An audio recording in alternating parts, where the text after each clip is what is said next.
I have a pet peeve. Most HR people have the same pet peeve. Come with good questions. Ask at least 2 questions and ask questions that show that you know something about the companies. This is part 3 of FoodGrads' 3-part HR mini-series built specifically for students entering in the food and beverage industry. In this episode, I sat down with Olga Cenic, HR manager at Voortman Bakery. Eye contact is really important. I have had countless times where someone will have some good experience but doesn't have the social cues in an interview. So like eye contact and handshake and all that stuff. Bone up on that kind of stuff, right? She shares practical advice on how students can get started through LinkedIn, mentorship opportunities, and co-op experiences, and why being proactive early on in your career is so important. If you're ready to start building momentum, let's get into this conversation. Thanks very much, Veronica. So I'm very excited to talk to you as well because we're really passionate here about what we do and we're really passionate about students. First of all, I started in the industry during COVID, believe it or not. I got a call in August of 2021 from a recruiter actually based out of California who decided to give me a call because there was something, available here at Voortman. There was someone who had been here really long term who was kind of transitioning out of the company. And I actually normally don't talk to recruiters, but this recruiter, for whatever reason, really piqued my interest. So I, engaged in the conversation.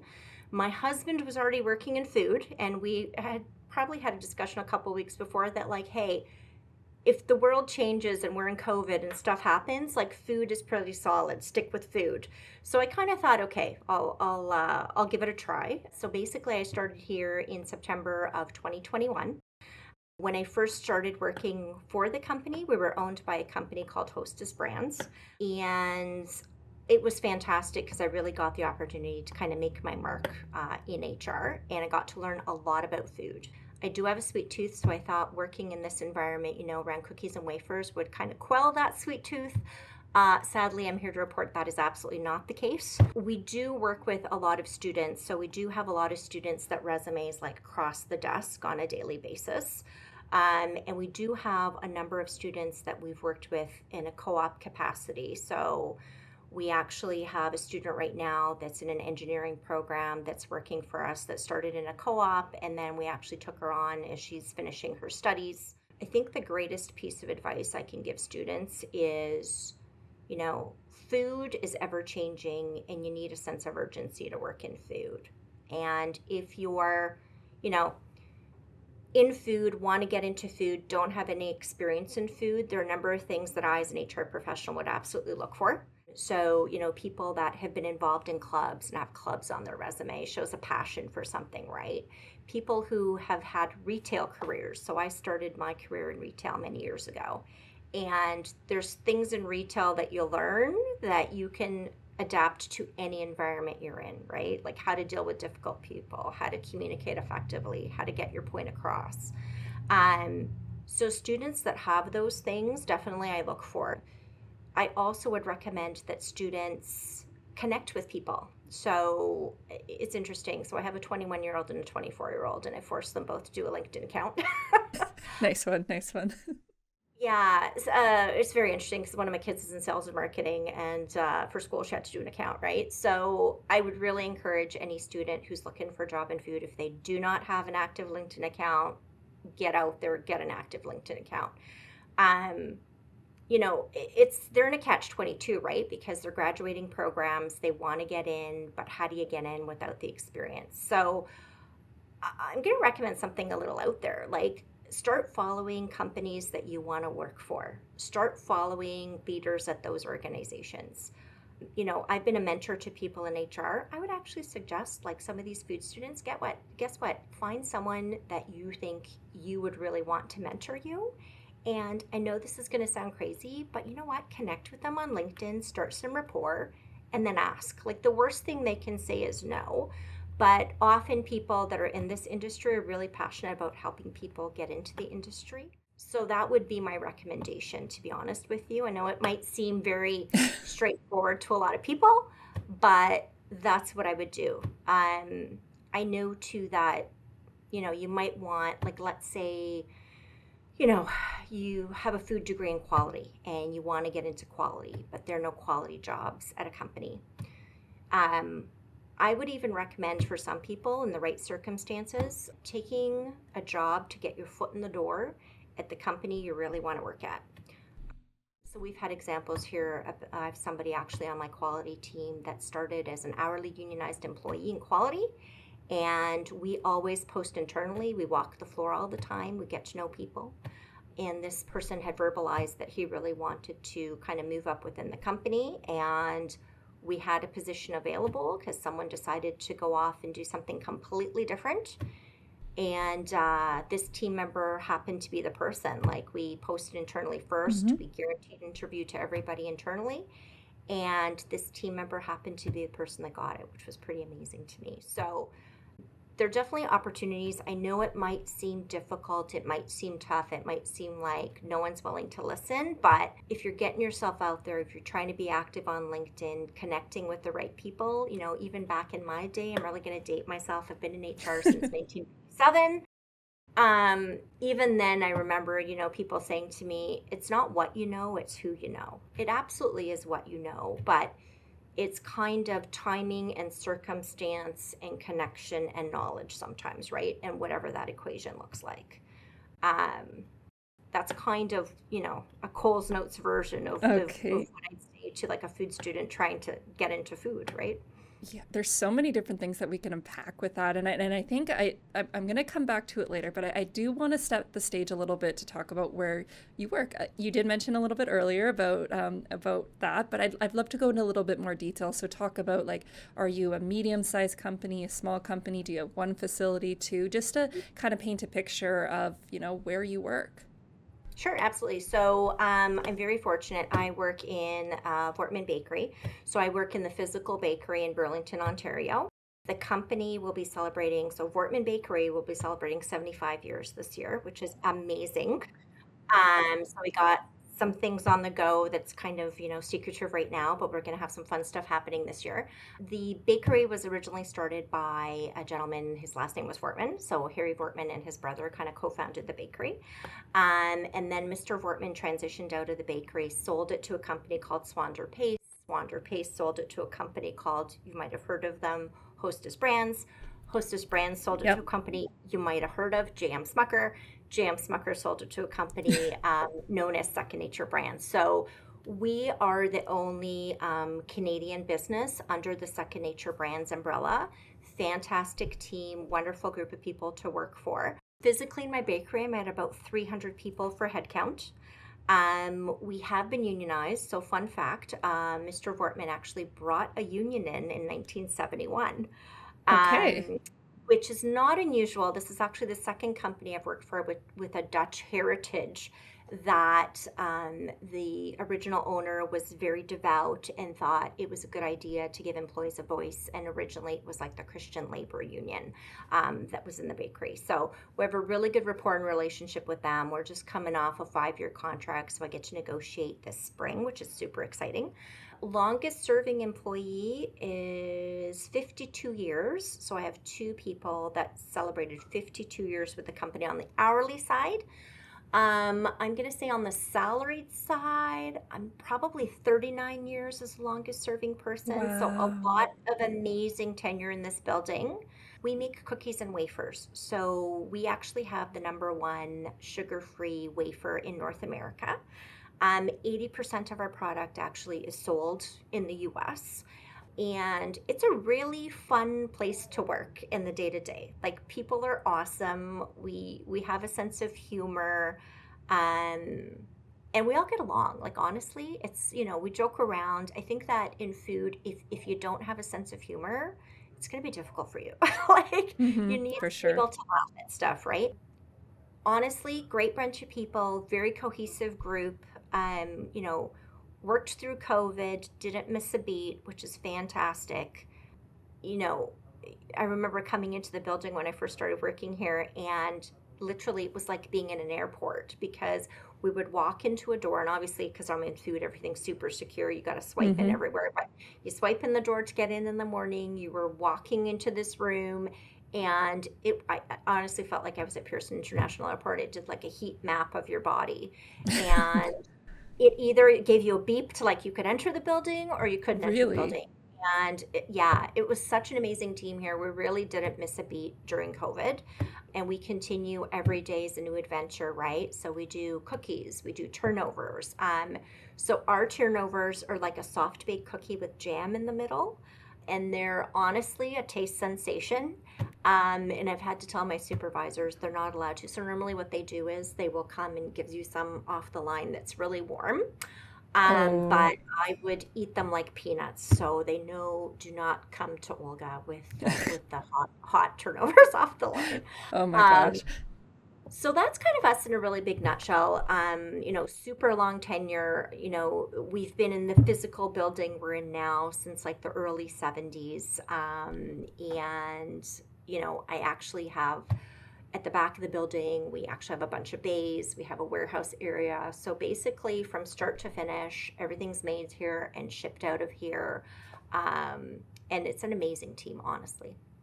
I love that. And I think you mentioning about the individuals who have been working there for so long is also a testament to a type of work environment that someone can grow and want to stay. And they go throughout their entire careers being there because they see that the environment suits them. And I mean, you can't beat the fact that one of the perks at working at a food factory is that you get to eat some of the stuff that's there. I mean, that's just fun. Yeah. Yeah, and it's funny. We all love food. We're all foodies. We all gather around food. So it's funny because the majority of the events we do, there's definitely a lot of food present and a lot of really good food. It's a motivator for a lot of us. So we all do Yeah. pretty well in this environment as a result. Yeah, absolutely. Amazing. And then another thing that I wanted to know a little bit more about is that you have, you mentioned earlier about the co op programs that you had an engineering student, correct me if I'm wrong. So is the co op program just for like food safety? Is it for financial? Walk us a little bit through about what your co op program is like. So full disclosure, we normally, if we have an opening at the company and feel like it's a kind of part-time salary thing where somebody on a team needs help for a certain project or a certain period of time, we normally tap in locally to, schools, universities, or do a posting for a co-op. So we kind of originally started with a co-op student in engineering, and he was in a joint program between McMaster University here locally and Mohawk College, and he was fantastic, and he needed to actually have co-op hours as part of being able to graduate is kind of originally how it started. Interestingly enough, that same student, his sister was in the same program, and she's currently here doing the same kind of work. She has fulfilled her co-op hours, but it's evolved into a part-time position for her while she's finishing school, which is great. And for those kind of roles, we did allow a lot of flexibility because we do know like if students are finishing school, obviously what hours work for them, we can kind of make it work for our needs within our offices is kind of originally how it started. So now, whenever there's a position that we feel like, again, we have some projects that are going to be on the go probably in the spring and fall. So I'm sure we'll be doing some more postings. And normally, what we do too is we will just connect locally with the school, somebody at the school level. A bunch of us know a bunch of different profs and a bunch of different programs, and we'll connect directly with the profs. So for students too, I'd say, you know what, like get to know your profs, get in their ear because they also have connections within the greater community at large, right? To have a job after graduation or even like start working before you graduate is the way we found a lot of people here. It's been really great. We're kind of looking to see, as I said, with new projects, as new projects come on board, how we can expand that.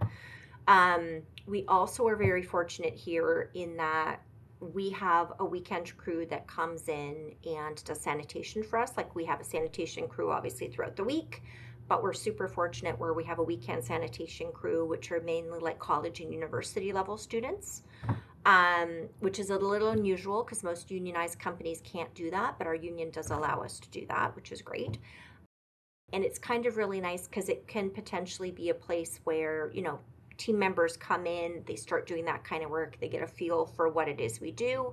And if they are in food or in another environment and want to like transition, we already know them because they're our weekend employees. So it's a good opportunity for them to like kind of get in on the ground level, get to know our sanitation manager, our sanitation supervisor, and some of our supervisors. And more often than not, usually like someone will come and say, hey, you know what, like this person's doing amazing work, like what else can we give this person? And then normally too, like we on the regular have conversations with people, especially students, to know like, what are your expectations, what are your kind of career goals, what is it that you'd like to do, because potentially like those career goals can align with stuff that we have available in the building now, or maybe something we have available 9 months from now, right? So it's always good to know what someone's thought process is and what they're thinking about for their career. I think that's so cool. And the fact that stands out to me is that flexibility, as you mentioned, like you give the students flexibility with like the hours or that, because I think a lot of people, when they think of, oh, I'm going to get a part-time job outside of school, I'm going to go, you mentioned retail earlier, or I'm going to go work at fast food, but there's opportunities at food factories as well to learn, to grow it and be your first stepping stone. So when you're ready to graduate, that you have that experience to just, jump right into it. So I think that's it's good to point out that there are opportunities there. So make sure, as you mentioned as well, speak to your professors, because I know, might not be an opportunity right now, but they might think of you later on in the line because you're like, oh, they were always actively engaging in my classes. They were showing up on time. Like your presence holds weight when people might not Absolutely. realize that. Absolutely. The other thing I think is probably a good thing to mention would also be that we have worked with temporary agencies. So we work with temporary agencies, but our goal always with a temporary agency is if we find people that are really aligned and are good and, they like us, we like them, we actually hire them. Oh, Um, okay. so, the other thing for students to kind of think about and have in their back pocket and consider is, and I know most people aren't thinking, gosh, I'm going to call a temporary agency and see what they have available, but it's a good way to test out what potentially you might want to do and figure out if it's something you do want to do or don't want to do.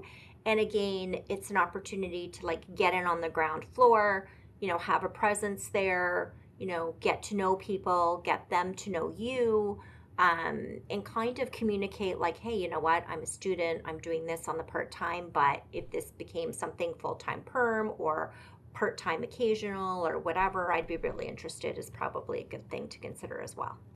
Sorry, I actually have to ask, what is a temporary agency? I don't know if everyone listening might know what that actually is. Sure. So basically, like so when we have people that are out on vacation time, so for us, like July is a really high month for a lot of people Hmm. being on vacation, and we try to accommodate all of that. And we would use like a recruiter or a headhunter to basically get people in for us to cover off on other people's vacations, or maybe at a Okay. time where we're super busy. We will work with an agency to get people in to, like, for us, the position they would start in here would be like a general labor position, and it's kind of like the stepping stone to all the different positions within the company. But since we're unionized, we bring people in, and normally they have to work a certain number of hours Hmm. to transition to be full-time permanent employees that are unionized and all that good stuff. So it's kind of a good opportunity to almost like for students, if they think they want to work in food or another environment, or, I'd like to work in food and meat, or I'd like to work in food in a bakery, or I'd like to work in food and, I don't know, like flour milling or something. Yeah. It's a good opportunity for them to like connect with some of these, agencies, recruiters, to kind of say, hey, here's what I'm looking for. Kind of pre-qualify themselves, and then kind of get on the list to be pre-qualified to when like somebody like Voortman picks up the phone and says, hey, you know what, like it's Thursday, I need like 10 people for Monday. It might be a good Hmm. opportunity for students to kind of get that foot in the door. And then other nice thing about that too is, you don't have to commit for being there for an entire week or whatever else, because the agencies sometimes it's just for a day, it's for half a day, it's for a weekend, right? So it might be a good opportunity for people to um, kind of see what the environment is really like without Hmm. committing to like a full-time permanent gig or a full-time part-time gig. And that's a great opportunity as well, that if you didn't have maybe a co-op position, or you never got into the program, or like you said, you don't know what you want yet, it just kind of gives you your toe in and dip your toe in and be like, oh no, I definitely did not like that. And then you don't have this, you've gone through the job process and maybe you did, it's a nice opportunity just to learn more about the industry and just get exposed to lots of different types of people, because I know that when you're in school, you have your professor, you have your classmates, but you might not necessarily get that chance to speak to the person who's been working on the line for 10 years, or this person that's like that. So it really gets you exposed to different types of people. Yeah, absolutely. And honestly, our team's really good here. So, like I said, a lot of tenure. And our team is really nice to, people that are coming in because they're trying to kind of teach them the best way to do certain things. Because a lot of our team members, for them, like, I often think of, do you remember that? It's probably much before your time and before mine, but I Love Lucy. Do you remember Yeah. when they were doing the chocolate Oh, factory yeah, and of they were like, course. Yeah, that's eating such a all the classic one. chocolates? Yeah, classic, right? I think to myself, like, I on the line, like packing cookies, it would not look good. Like you know what? It's there's a way to master everything, and the people that work here have a mastery of the work. So anybody coming in, like in a temporary position or whatever, somebody that's new, they're really awesome too, and they take under their wing because they remember when they were that person, right? So it actually is a good opportunity to also like get to know other people, like colleagues, and get to know like, hey, what's your story, and do you like it here, and why do you or not like it, or whatever's going on there, right? So Hmm. it's a good opportunity to learn a lot, and kind of have little snapshots to see if it's something that people are interested and want to pursue or not. Well, I think I actually want to transition a little bit just to talk about the resume, because I know that that's something that a lot of people like. It's the first for many. If you didn't do the networking portion, or you did network properly, but then you got your resume to be viewed by someone in HR. There's so many questions when it comes out to it. So I'd just love to know your opinion on, what are some of the things that stand out to you, and if the person doesn't have job experience, what would make them stand out as well? So for me, definitely, having part-time jobs, having worked, it shows dedication. I have a colleague of mine that's really partial to when they see people work at McDonald's. Hmm. Okay. And I was like, what do you mean by that? And she was like, McDonald's is like a tough place to be sometimes. There's a large percentage of people that are constantly going to complain about their food and about their order. And if you've worked at McDonald's or in fast food or in retail and are able to sustain that for a long period of time, you're a pretty dedicated person, right? Like you've gone through some trials and tribulations. You know what I mean? So stuff like that, like people that, and it progression. So like you're at McDonald's and you started, as a cashier, and you progressed, and maybe you went from cashier to window, maybe you went to like assistant manager. That's super helpful too, right? Because it shows that you're dedicated, you've had some tenure there, and you've progressed, right? So someone has said, you know what, this person's a really good employee and they're moving up in the ranks. I think volunteer stuff's important too, because it really shows that, a person cares, and it gives a little insight into what they care about, the Hmm. elderly, animals, kids, teaching kids how to read, like all of that stuff is I think really important, to get to have an idea of, what a person is really like, and get a little bit of insight into them as a person, and what they care about. I have a pet peeve. I don't want to see like what your grades are.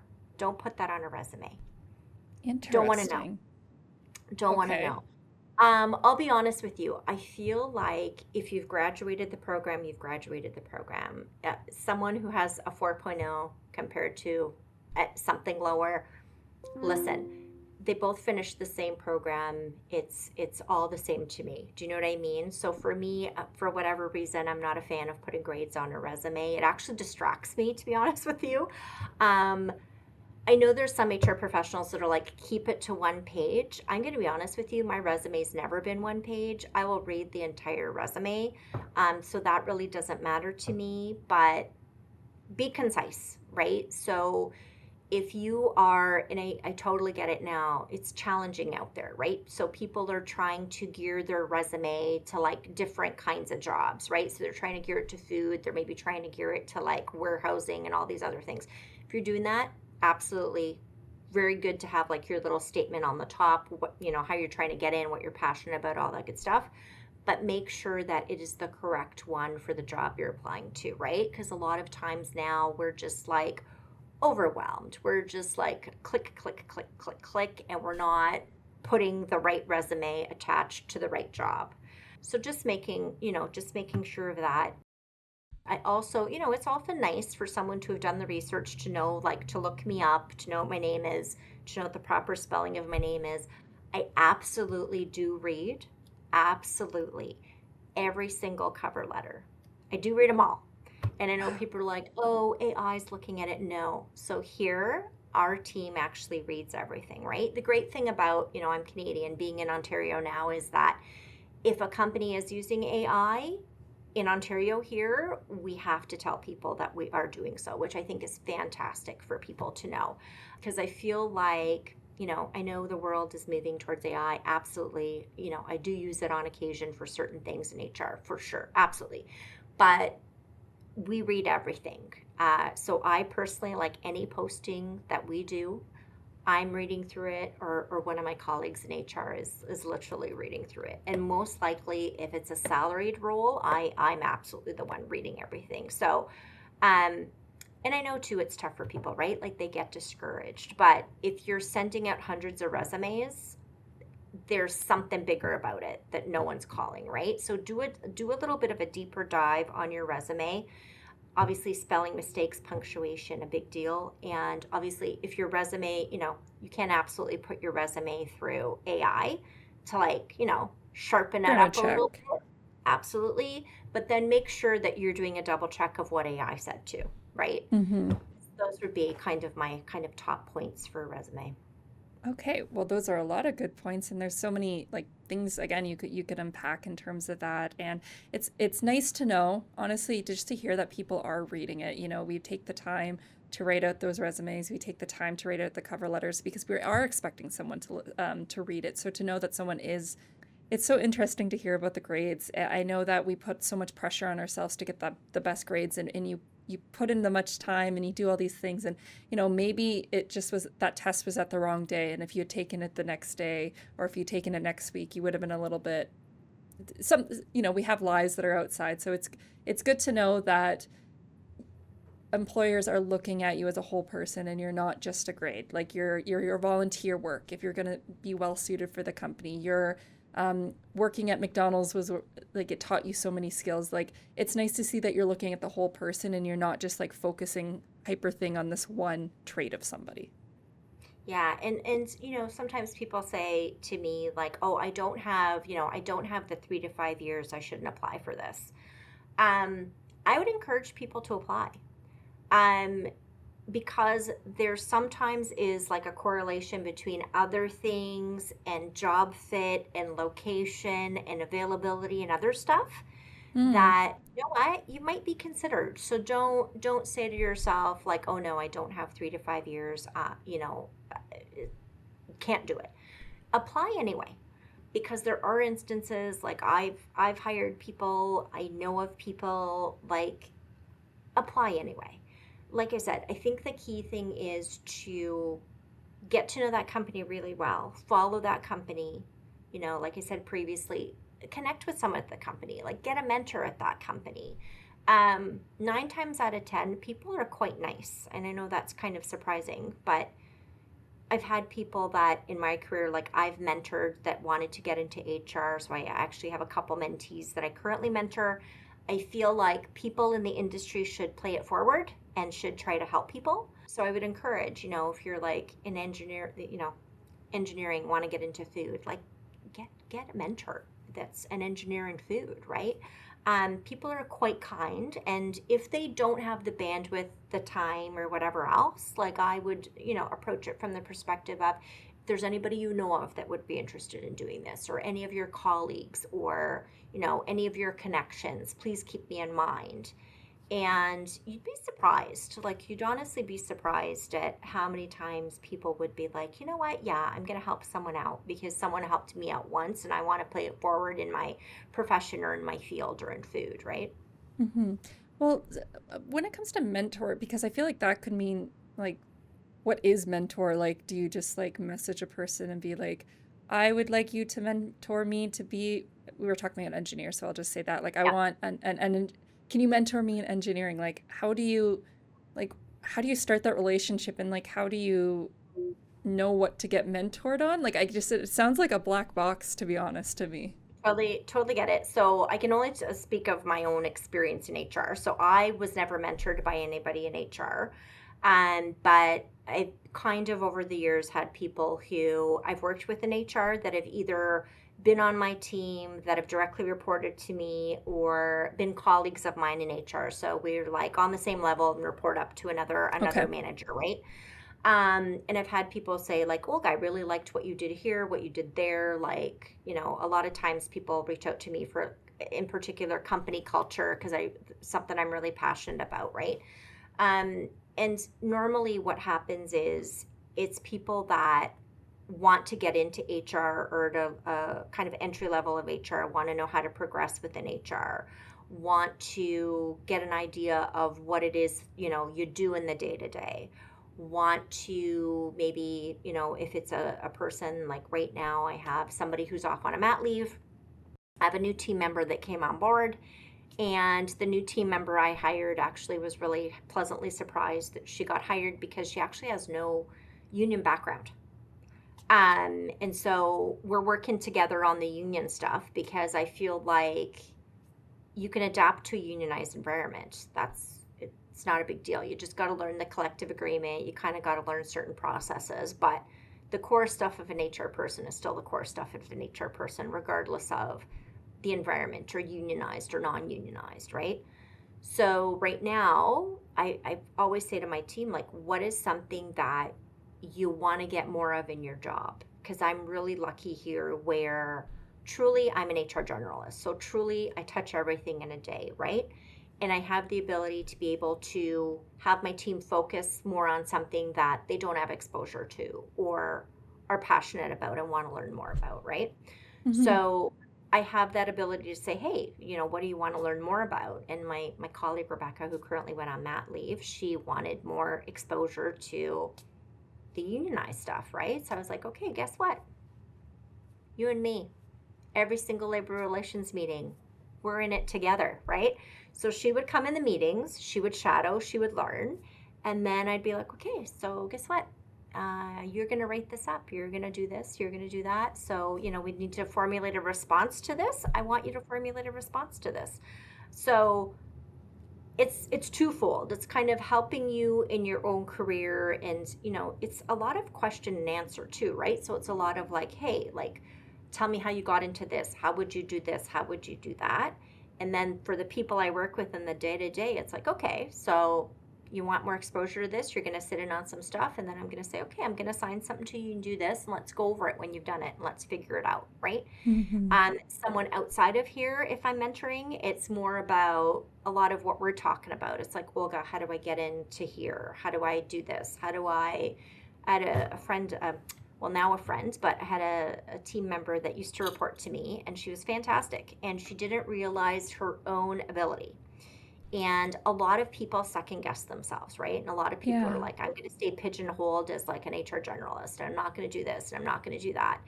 And she and I went to different companies. We worked at one company together, and I literally was like, I saw a job posting for you and you need to apply.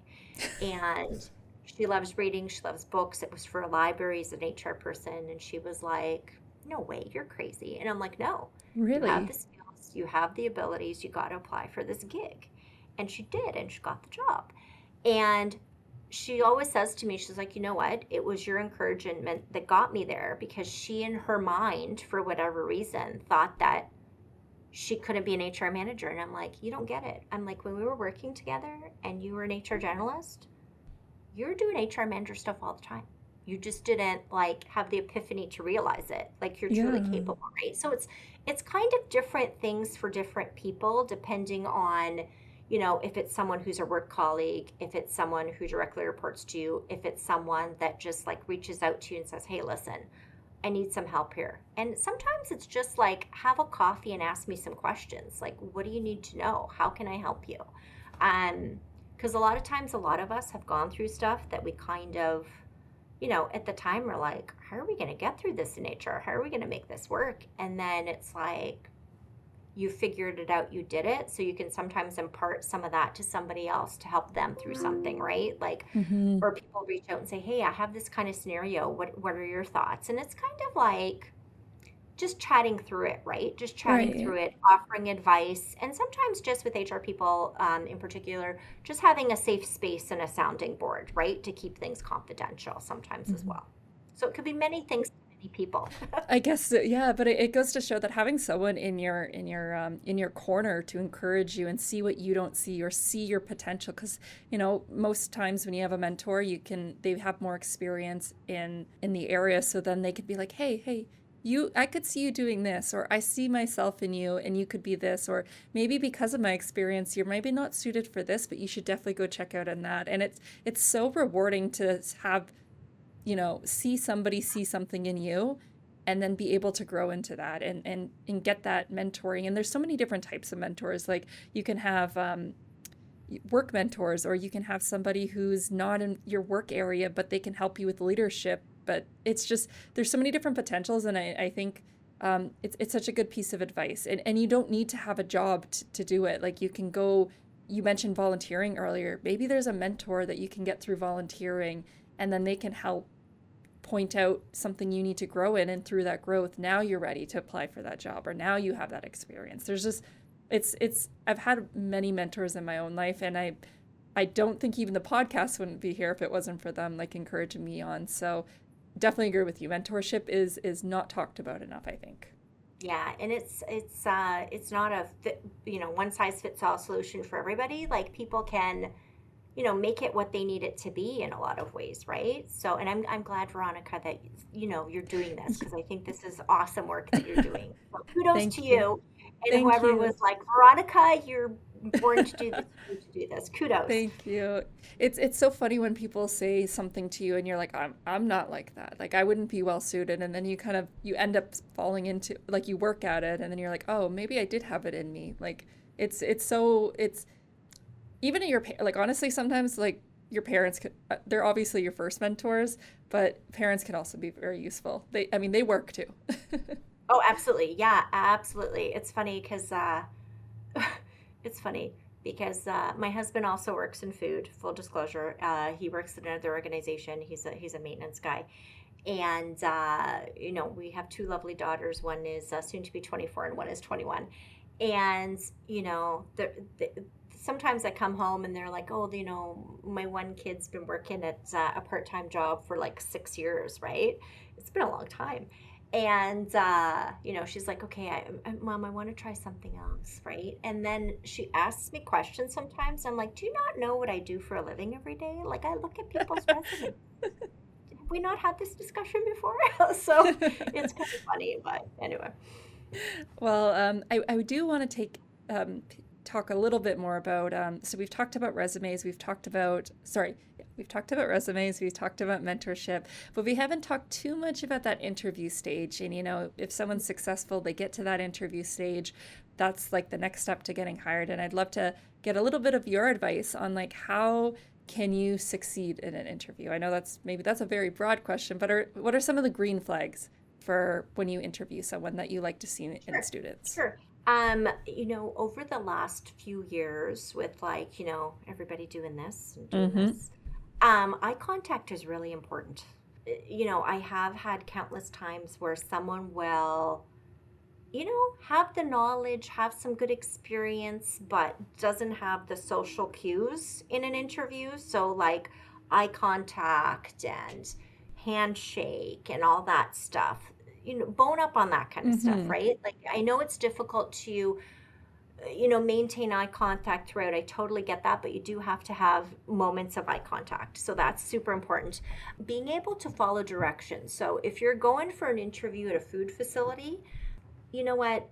It's quite tight security to get into the building. So if you don't know exactly where you're going and don't follow the directions implicitly from the person that's giving them to you, I've had people end up at the wrong door in the building. I've had people end up at the wrong side of the building. Like, make sure you're following through on that stuff. I think too that It's interesting because I just did a post on LinkedIn about a horrible interview I had once where someone had said I was talking too much, and the interviewer had said to me I talked too much. I think the interview is your time absolutely to talk because you got to sell yourself, right? But it's also a time to figure out the social cues, right? So it's also a time for if someone's going to say something, like wait, fully listen. It's okay to have, like, if I'm asking someone a question, for them to have a couple of seconds of silence as they ponder. That's cool. Like, you don't need to immediately answer a question. And I know too, people are stressed, right? Like, it's Hmm. not easy. But I always say to people, just think of it like a conversation. Like, you're just there to try to put your best foot forward, breathe, try to remain as calm as possible because sometimes people will start talking really quickly. But just, you know what, pause. It's okay to have silence. Like, silence is okay because you're just like regrouping, right? So if I'm asking someone a question and they need a couple seconds of silence to like figure out what they're going to say, I totally get it. Don't feel like every moment of the interview has to be filled with you talking either, right? So it's kind of like a happy medium. You got to get out what you want to say. Um, I have a pet peeve. Most HR people have the same pet peeve. Come with good questions. Ask at least two questions and ask questions that show that you know something about the company. So, like, if someone came in and said to me, like, Olga, you know what? What's your, like, how many cases do you make a year? Like, how many cookies are you selling out of this facility? What's the number one cookie? What's the number one wafer? Or very specific questions about the role. Like, it's always a nice general question to be like, okay, so maybe I'm the hiring manager for the role. Someone's asking me, so, like, what are your expectations for this role? What are the top three things that someone needs to do for this role, right? I know too that sometimes people are like, I don't know what question to ask. I don't want to ask a question. When people say, no, I'm good, you've gone through everything, not a green flag. Make sure you're asking those questions to get the green flag, right? I think the other thing for me that's a green flag is follow up. So I always give people a time frame for which I'm going to follow up. And I'm absolutely good with people calling me on it. If I did not, like, if I had an interview on Monday and I didn't follow up by Friday, I have a couple people I have to follow up with today actually on my calendar, but if I don't follow up by Friday, I'm totally good with people calling me out and being like, Olga, you know what? You said you were going to follow up with me Friday. You didn't follow up with me. Absolutely good. I think that it's good also for people to follow up if they hadn't heard anything. I don't think there's anything wrong with that. I think that people should know where they stand in the process as well, right? I think that but some HR people, there's like a fine line between follow up and annoyance, right? Like, following up on a regular, totally get it. Like, I've even had people, and I'm totally good with this, that haven't gotten a job but are very interested in our company and very interested in working here. So I do have some people that like follow up with me every quarter just to be like, hey, and I'm going to be honest with you, those are the people that I remember because those are the people that I know really want to get a job here. I just maybe don't happen to have anything at that particular Hmm. moment. But those are the people that I will be like, you know what? Like, Joe was very, like, he continues to follow up. I know he really wants to work here, that kind of thing. And I know some HR people will be like, oh my gosh, I get too much of that to begin with. But I'm like, you know what? I think it shows their sense of urgency. I think it shows that they're really passionate. So to me, it's a positive, right? But again, knowing what an appropriate follow up is, not the daily, Hmm. not the weekly, like maybe once a quarter, just keep your name out there kind of thing. Okay, like it might be appropriate for a follow up from an interview, like a week, but then if Yeah. the job's moved on, then it becomes like a quarterly or something. Yeah, I would say, because Okay. honestly, I'll be honest with you. I have something that we had posted previously, and obviously we keep everything. And I have someone that's recently like gone off on a leave, and I just went back to that posting because I had everybody on file already, and we ended up going with an internal candidate for this role. So everyone that was interviewed, I followed up with them, but I Hmm. actually am interviewing someone this afternoon who was a candidate from a job posting like 5 months ago, believe it or not. Okay. So Okay. it does happen. Um, and it's something to keep in mind that a lot of people probably, like, it's like behind the scenes in HR right Mm-hmm. now. A lot of people probably don't realize that does on occasion happen. So something to keep in mind. That's a really good thing. And then one other thing I wanted to just ask, because it kind of falls into the interview, because I know that it's like it's a conversation, as you said, and it's not only about them learning about you to give you, or it's not just about the employer, interviewing you to see if you would be well suited for the job, but it's also an opportunity for you to learn if you would want to work there. Do you have any suggestions on how someone could assess if this would be a place that they would be well suited to work at? I think it's one of those things where if you're like in the facility, on the property, in the parking lot, look at people. How do people look? Do they look happy? Do they look like, do they have a scowl on their face? Are they smiling at you? Like that says a lot, right? It's interesting because we are a secure facility, like I said, as all food facilities are, obviously, for purposes of quality and Mm-hmm. ensuring Of everything's course. perfect. Absolutely. But you do encounter people, like, you come into the building, people punch in, we get them in, you got to wear a name tag here and a photo, and you encounter a couple people along the way. I would recommend ask questions. Like those people you encounter, hey, how long have you been working here? Do you like it here? Like, what do you do? Start up little conversations because they lead to like little nuggets of gold. Like you're gonna find out pretty quickly. The other thing I normally do before I go in somewhere is I will check out like what are people saying about this company, right? Like Glassdoor sometimes is a double-edged sword, right? Because the Yeah. majority of people that are going to kind of make posts are normally people that weren't particularly maybe the right fit for that company and were perhaps exited out of the company. But I still read that stuff because I feel like I want to know, right? Mm-hmm. So, but you have to take that kind of information with a grain of salt. But definitely talking to people that are here, I've often said to people too, like if you're going to interview somewhere, like it's interesting. It's like 7 degrees of like Kevin Bacon, you never know who knows someone who works somewhere, right? So tap into your network, like ask around, like tell people you're going for an interview somewhere. You'll be amazed at how many people say, oh yeah, my cousin works there, my cousin works in the warehouse or whatever, and connect with that person. See if you can connect with that person just to get a sense of like what's going on there. Are these shiny happy people? Are they not shiny happy people? What's going on, right? Because listen, company culture is not pizza parties, right? It's not what it's about. It's more about how people are and what they do when no one is looking. So if like someone comes on site here and is in an interview, I would hope people are kind to them and people treat them well. And I think that speaks to the environment we work in, where we're kind and we treat each other well, right? So there's those little ways to kind of look. Any old school environments, so that have, sometimes people have the sign-in book. Mm-hmm. Mm-hmm. This is interesting. I always look through the sign-in book.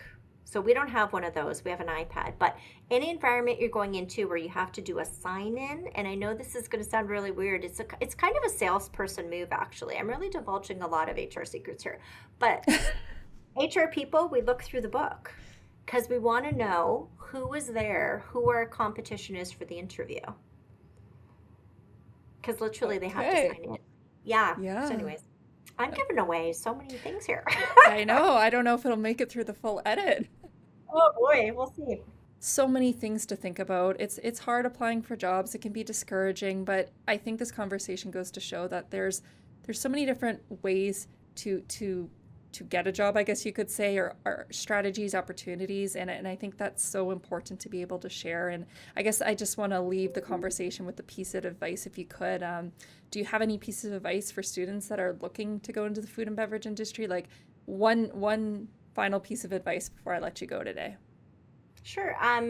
Just what, continue to keep a positive attitude. Don't be discouraged. Someone's going to pick you. Someone's going to see your value. Someone's going to see your talent. So don't give up. Just keep going at it. Amazing. Well, thank you so much, Olga, for sitting down with me. I'm so excited that I get to share this conversation, and I've just loved learning about you and, again, all these great pieces of advice. So thank you so much. Thank you for your time, Veronica. I really appreciate it.